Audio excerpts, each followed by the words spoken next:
अस्सलामुअलैकुम। 10th class chemistry chapter number 15 में आज हम पढ़ेंगे extensive hydrogen bonding of water. पानी के मॉलिक्यूल में हाइड्रोजन बॉन्डिंग का पाया जाना, ये इस प्रॉपर्टी को हम आज स्टडी करेंगे। तो अपना लेक्चर हम आज स्टार्ट कर रहे हैं। First of all, extensive hydrogen bonding of water molecule. पानी के सबसे पहले अगर हम पानी के स्ट्रक्चर को देखें तो हम उसकी हाइड्रोजन बॉन्डिंग का अंदाज़ा लगा सकते हैं। पानी में देखें सबसे पहले कि पानी में कौन कौन से कंपोनेंट्स पाए जाते हैं। पानी के मॉलिक्यूल में एक तो ऑक्सीजन होता है। अब अगर ऑक्सीजन के एटम की बात करें तो एक ऑक्सीजन एटम के पास टोटल 8 इलेक्ट्रॉन्स होते हैं। अगर हम उन 8 इलेक्ट्रॉन्स की इलेक्ट्रॉनिक कॉन्फ़िगरेशन देखें तो ये देखें, ऑक्सीजन के पास टोटल कितने इलेक्ट्रॉन थे? 8। अब उसके बाद हमने देखा पहले शेल में 1s2 2s2 2p4, ये वाले जो टोटल आखिरी वाले 6 इलेक्ट्रॉन्स हैं ये वैलेंस इलेक्ट्रॉन्स कहलाते हैं। पहले शेल के इलेक्ट्रॉन्स वैलेंस इलेक्ट्रॉन्स नहीं कहलाएंगे। ये वाले 6 इलेक्ट्रॉन पानी जो ऑक्सीजन के होंगे ये ऑक्सीजन के पास बॉन्डिंग में इन्वॉल्व होंगे। ये हम देखेंगे। पानी के पास ये जो आखिरी वैलेंस शेल के 6 इलेक्ट्रॉन थे वो कुछ इस तरह से हैं।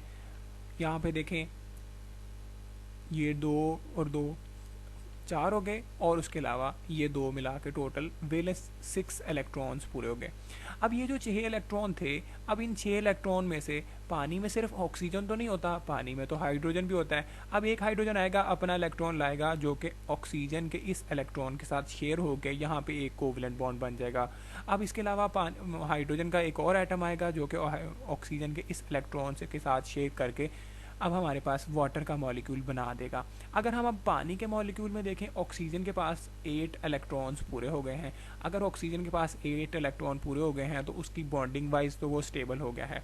अब हम पानी के मॉलिक्यूल के कंपोनेंट्स की बात कर रहे थे तो हमने पहले देखा कि water molecule contain oxygen and hydrogen atoms, कि पानी के मॉलिक्यूल में ऑक्सीजन है और हाइड्रोजन के एटम्स शामिल हैं।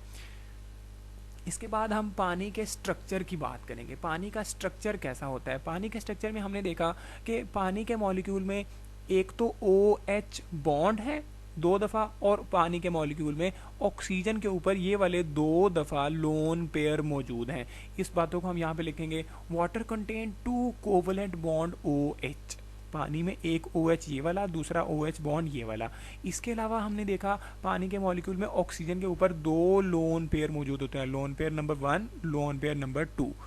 देर are 2 lone pairs at oxygen atom. इसके अलावा अगर हम यहाँ पे देखें पानी के मॉलिक्यूल की अब ज्योमेट्री कैसी है, पानी का मॉलिक्यूल की शेप कैसी होगी। अब पानी का मॉलिक्यूल यहाँ से शुरू होता है, यहाँ से अगर हाइड्रोजन की तरफ आएँ, यहाँ से इधर जाएँ, यहाँ से इधर जाएँ। अब हम पानी के मॉलिक्यूल की ज्योमेट्री या उसकी शेप देखने लगे हैं। हम यहाँ से शुरू हो रहे हैं एक लोन पेयर से, तो यहाँ से देखें ये लाइन मैंने ये इस तरफ लगाई, ये जो ब्लूइश लाइन है। इसके बाद यहाँ से हम चल रहे हैं, इधर जाएंगे। अब इसके बाद यहाँ से इधर आए और यहाँ से फाइनल यहाँ पे आए।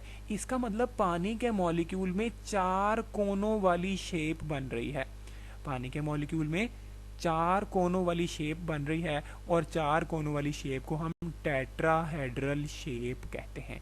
इसलिए हम यहाँ पे लाइन लिखेंगे कि water molecule have tetrahedral shape. पानी के मॉलिक्यूल की जो शेप होती है वो टेट्राहेड्रल होती है, 4 कोनों वाली शेप होती है।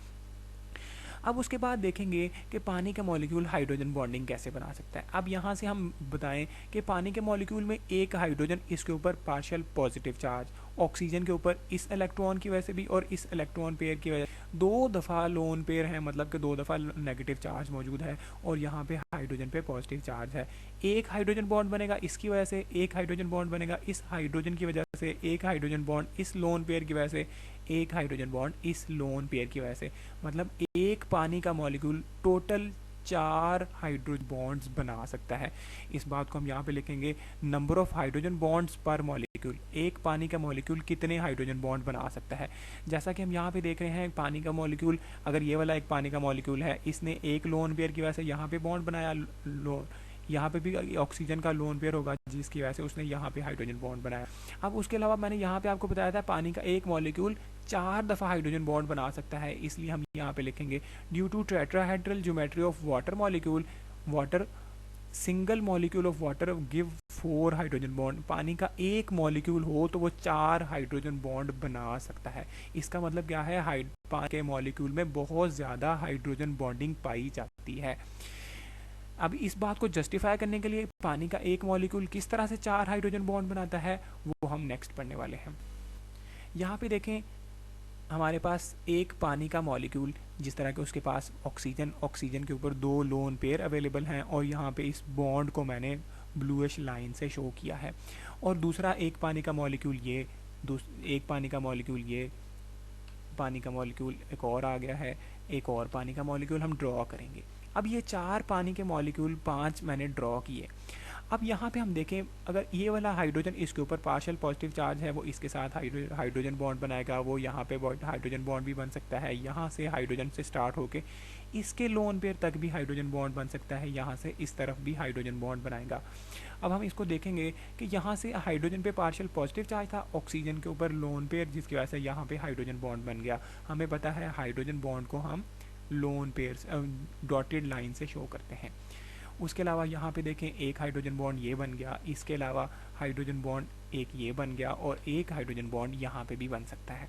अब यहाँ पे हमने देखा कि ये जो दरमियान वाला पानी का मॉलिक्यूल है, ये वाला पानी का मॉलिक्यूल एक वक्त में 4 हाइड्रोजन बॉन्ड बना रहा है, नंबर 1, नंबर 2, नंबर 3, नंबर 4। एक पानी का मॉलिक्यूल एक वक्त में 4 हाइड्रोजन बॉन्ड बना रहा है। इसलिए हमने आज के टॉपिक में टाइटल क्या दिया था कि एक पानी का मॉलिक्यूल बहुत ज़्यादा हाइड्रोजन बॉन्ड बनाता है, extensive hydrogen bonding of water molecule. अब पानी के मॉलिक्यूल में हाइड्रोजन बॉन्डिंग है, जिसकी वजह से पानी का मॉलिक्यूल दूसरे पानी के मॉलिक्यूल्स को भी अट्रैक्ट करता है और हर उस चीज़ को अट्रैक्ट करता है जिसमें OH ग्रुप पाया जाए। इस वजह से पानी की इस हाइड्रोजन बॉन्डिंग की वजह से पानी का मॉलिक्यूल हर उस चीज़ को अपने अंदर डिसॉल्व कर सकता है जिसमें OH ग्रुप पाया जाए, खा वो आयनिक हो या ना हो। पानी के मॉलिक्यूल में हर वो चीज़ डिसॉल्व होगी जिसमें OH ग्रुप पाया जाएगा। ये हम इस बात को लिखने वाले हैं। अब dissolution of non ionic substances in water. कल का लेक्चर में हमने पढ़ा था कि हमारे पास पानी में सिर्फ आयनिक सब्सटेंसेस डिसॉल्व होती हैं, जिसमें मिसाल के तौर पर हमने NaCl को पानी में डिसॉल्व किया था कि NaCl पानी में टूट जाता था। लेकिन ऐसी चीज़ें जिनमें आयनिक बॉन्ड नहीं पाया जाता वो भी पानी में डिसॉल्व हो जाती हैं। लेकिन ऐसी नॉन आयनिक सब्सटेंसेस जिनमें OH ग्रुप पाया जाएगा वो पानी में डिसॉल्व हो जाएंगी। वो यहाँ पे हम देखेंगे कि पानी के मॉलिक्यूल में जो हाइड्रोजन बॉन्डिंग थी, जिसकी वजह से पानी में वो सारी चीज़ें जिनमें OH ग्रुप पाया जाता है वो डिसॉल्व हो सकती हैं।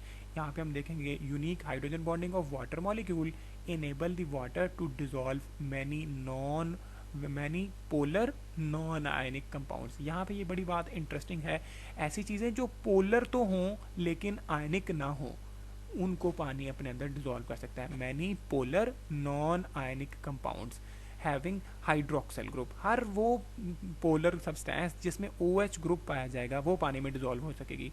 अब OH ग्रुप कहाँ कहाँ पाया जाता है, ये हमने चैप्टर नंबर 11 में पढ़ा था। अल्कोहल्स में OH ग्रुप पाया जाता है, कार्बोक्सिलिक एसिड्स में OH ग्रुप पाया जाता है, ग्लूकोज में OH ग्रुप पाया जाता है, शुगर में OH ग्रुप, ये हमने बायोकेमिस्ट्री वाले चैप्टर में पढ़ा था। ग्लूकोज में 5 OH ग्रुप पाए जाते थे, शुगर के मॉलिक्यूल में भी OH ग्रुप पाए जाते हैं।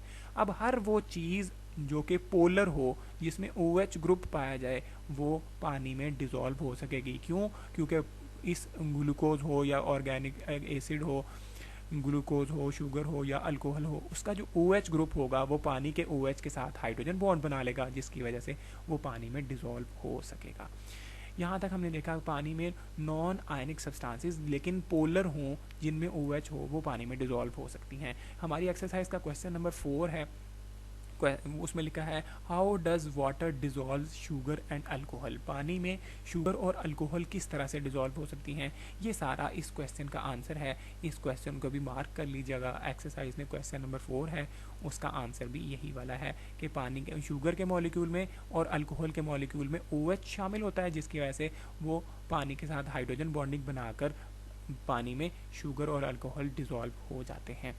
इसके अलावा एक और क्वेश्चन भी हमारे टॉपिक से रिलेट करता है, question number 2, which forces are responsible for dissolving polar substances in water. यहाँ पे हमने यही लिखा था कि पानी में पोलर सब्सटेंसेस पानी में डिज़ोल्व हो जाती हैं, लेकिन किसकी वजह से होती हैं? वो हाइड्रोजन बॉन्ड की वजह से होती हैं। इसलिए हम इसका आंसर लिखेंगे extensive hydrogen bonding ability is responsible for dissolving polar substances in water. पानी की बहुत ज़्यादा हाइड्रोजन बॉन्डिंग बनाने की एबिलिटी की वजह से पोलर सब्सटेंसेस पानी में डिज़ोल्व हो जाती हैं। आज के लेक्चर में हमने ये जो शॉर्ट क्वेश्चन पढ़े हैं ये भी इम्पॉर्टेंट है, और ये जो आज extensive hydrogen bonding of water molecule पढ़ा है, इसको जिस तरह मैंने हेडिंग बना कर लिखा है, इसको अच्छी तरह से पढ़िएगा, याद कीजिएगा। अल्लाह हाफ़िज़।